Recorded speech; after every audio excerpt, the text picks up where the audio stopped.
La Municipalidad de Santa Cruz del Quiché informa. Hoy se iniciaron los trabajos de mantenimiento a lo que es una parte de Pacacá, Xesic primero. Aparte de eso, pues también vamos a iniciar los trabajos de 100 metros lineales de carrileras, ya que esta pues es un área que, cuando ustedes bien saben, hay problemas en la carretera que viene de Chiché para Santa Cruz.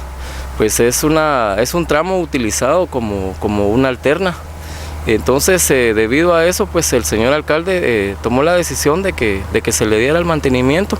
También, así como le vuelvo a repetir, se van a iniciar los trabajos de un tramo de carrileras, y esto pues básicamente va a venir a beneficiar a los comunitarios, así como las personas que transitan por acá cuando hay problemas en la carretera que va para Santa Cruz, ¿verdad?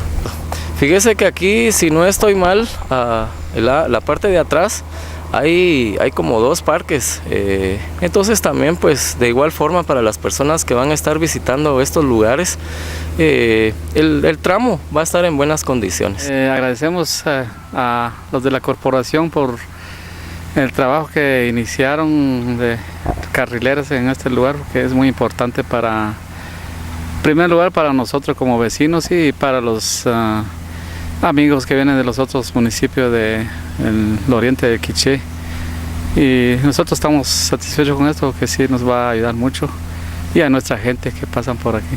¿Esta es una vía alterna que utilizan cuando se encuentra tapada la carretera para Chiché? Sí, cabal, este es como un pequeño anillo periférico cuando hay algún tipo de cualquier actividad o algo que pasa allá que es Chorrillo. Entonces todas las camionetas y todos los vehículos que vienen de los municipios de este lado, aquí es donde pasan, y nosotros siempre también les hemos dado permiso porque nuestra gente que tal vez viene con necesidad así de urgencia, pues también es necesario que se les apoye en ese sentido.